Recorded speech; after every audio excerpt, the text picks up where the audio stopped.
Yo guys, check kamusta mga idol. So ayan, mag-update tayo ngayong araw ng Sabado. Medyo mabilis lang to mga lodi.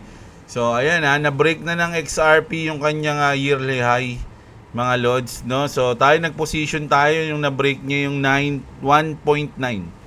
Position tayo diyan, no? At bumababa. $8. Ongoing, $8 ongoing. Pero tingnan natin kung ano mangyayari dyan mga idol, no? Sa ating XRP. So sa mga wala pang crypto exchange, andyan yung ating BitGet. BitGet yung solid natin na ginagamit mga idol sa ating trading mga lodi, no? At paki-like ng ating video mga idol, no? So start na tayo. So kahit na nagpa-pump ngayon ang ating XRP, marami pa ring sumasalungat sa kanyang agos. So maraming na-liquidate nung umabot ang XRP sa 1.8, no? Dito sa part na to, mga lodi, no? So yung mga naka-short diyan, medyo na nabawasan na sila dito, mga lodi. At yung susunod diyan na liquidation is $2 na dito na banda, mga lodi. Pero sa ngayon, marami na rin mga na-liquidate diyan na short, mga lodi, sa XRP. Gravities, mga idol, sumasalungat sa agos. Yan ang napapala. So ito mga idol, hyper liquid. Grabe to, nagulat ako dito. Mga lodi, nandito na siya sa 66. Grabe. Naibabawon niya pa yung floki. So pag titignan niyo to mga idol, kahapon lang to. Ayan November 29, no. So ngayon sa taas na siya. Mga lodi, 400, no? Nilabas siya at 72% sa loob ng 24 hours, no? Itong hyper liquid na to. Dahil daw to mga lodi sa kanilang $1 billion airdrop. Sino mga kasama dito? Hyperliquid has entered the ranks of the largest airdrops in history with its Genesis event on November 29, which is kahapon. Token surge 60% after its $1 billion airdrop, mga lodi. Congratulations agad sa mga nakasama dito, mga idol, no? Sobrang solid niyan. At eto mga lodi, medyo interesting tong nangyari dito. Yung official page ng Ripple sa YouTube na-remove to, mga lodi, nung in-announce na ng judge ay yung na madaliin na yung decision sa kaso ng Ripple at SEC. Kasi ang i-announce na lang nila yung panalo ng Ripple doon mga lodi. Kasi wag nang patagalin, i-announce na kung panalo. So ganun yung sinabi. So dahil yung in-announce yun, nawala yung YouTube channel ng Ripple, mga lodi, no? Sabi nga dito, they really don't want the masses to find out about XRP. So ayan mga lodi. Meron pa nga ako napanood isang content creator na 100,000 na rin yung kanyang subscriber, siguro mga 400,000. Meron siyang hulalisis. Sabi niya si Elon Musk, mga idol, hindi pa si Elon Musk nag-a-announce ngayon, tahimik pa sila, no? Kasi parang ang mangyayari daw pagkatapos nung inauguration, doon nila i-announce lahat, mga lods, no? Para talagang bullish na, no, yung mangyayari. So ang balak ni Elon, mga lodi, sabi niya, hindi ako nagsabi nun, ay ililing ko sa hanapin na natin. Saan ko ba nakita yun?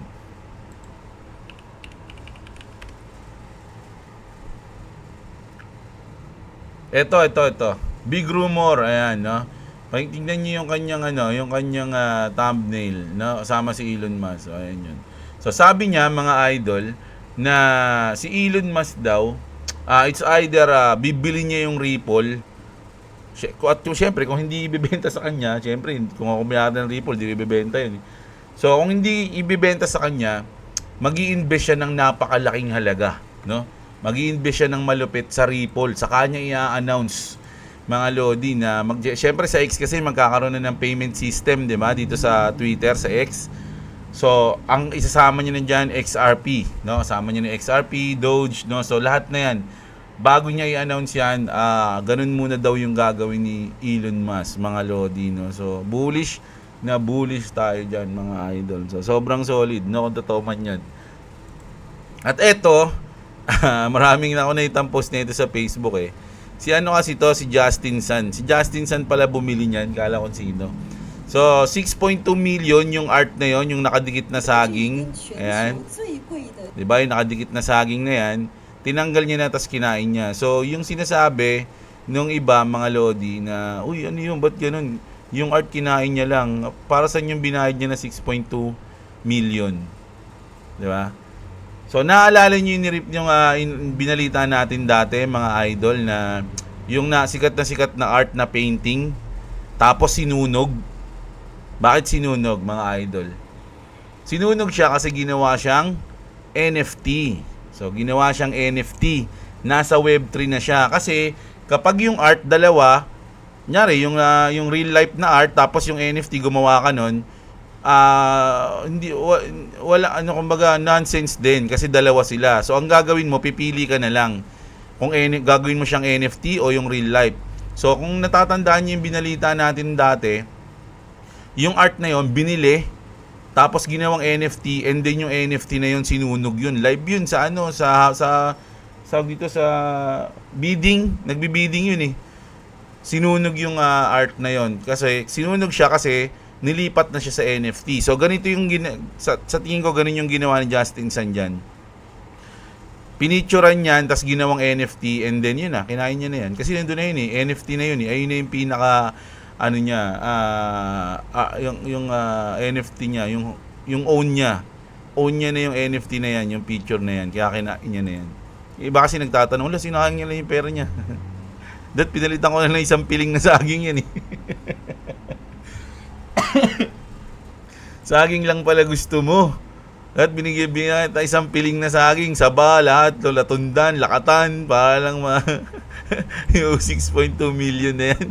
Diba? So, ganun yan, mga idol, no? Kasi ang dami nag-PM sa akin yan, tinanong, kuya, ano opinion mo dun? Jeblo, ba't yan, nakangiti si Justin Sun, pagkakain niya, tontuwa siya. Marami pa ang comment dun sa Facebook na huwag kayong dyan kay Justin Sun, kasi money launderer yan. Sabi, launderer yan, yung pera niyan, ganyan-ganyan, ganyan-ganon. So, ayan, dami ng chismis agad na, na lumabas eh. Sabi dito, bakit daw maganda pa rin yung yung saging? Ganun yun, mga lods. Ginawa siyang NFT, no? So, ito. Ano na pala, mga idol, no? Ongoing na ba, tradable na ba yung spot Ethereum ETF? Kasi na-flip niya na yung sa bagay, daily lang to. Daily inflow since launch. Flipping spot Bitcoin ETF, no? Na-flip na ng Ethereum. So, good news yan, mga idol. Ibig sabihin, maraming tumatangkilik sa mga ETF natin. So, sino pa ba magkakaroon ng spot sa susunod? Nag-apply. XRP, Solana, nag-apply. So, alam nyo naman, pag nagkakaroon ng spot ETF, gumagalaw yung coin. So, bullish na bullish tayo, mga idol, sa ating mga coins na nagkakaroon ng ETF, no? So, ayan. Tapos, eto naman, mga lodi, China, sabi dito, just found one of the biggest gold mines in the world.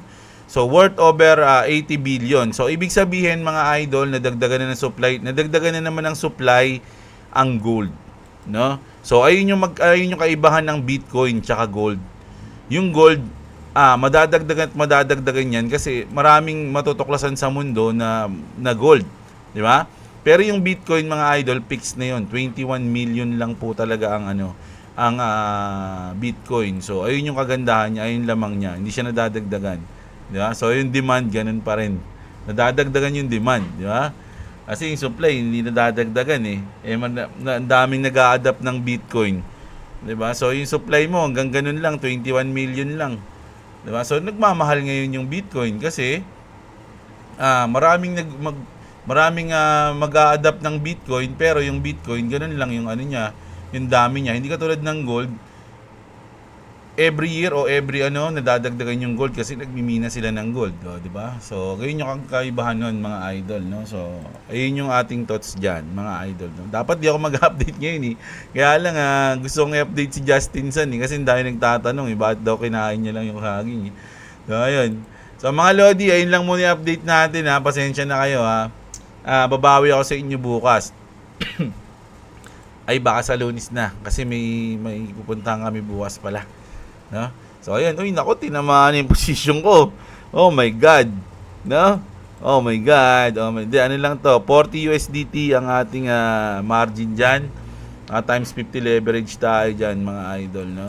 Nako, mukhang ano to ang target ko kasi dyan, $2 ano. So, once na mag $2 siya, lock profit na tayo dyan. Ganun na yun. So, yung position natin, medyo delicate.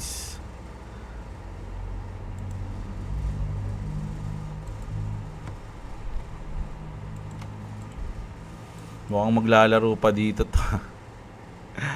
Naglalaro pa siya dito bago mag-decide, mga idol, no? So, ayun. Mga lods, huwag nyo kalimutan i-like yung video natin mga idol. Promise, babawi ako sa inyo sa Monday, mga lodi, no? Ganun talaga. Sabi nga sa mga sa mga singer, 'di ba, sa isang album, meron talagang di magandang kanta. Pampakompleto lang. So, hindi lahat ng kanta maganda. So, ganyan din yung video ni Kuya Jeblo. Hindi lahat ng video maganda. Meron mga butaw. So, ayan. So, bukas, kita-kits salita. Sa Monday, kita-kits tayo mga idol. Maraming salamat sa inyo. Magandang araw mga kapatid. At what's up? Bukas na lang. Ayos, Monday na lang.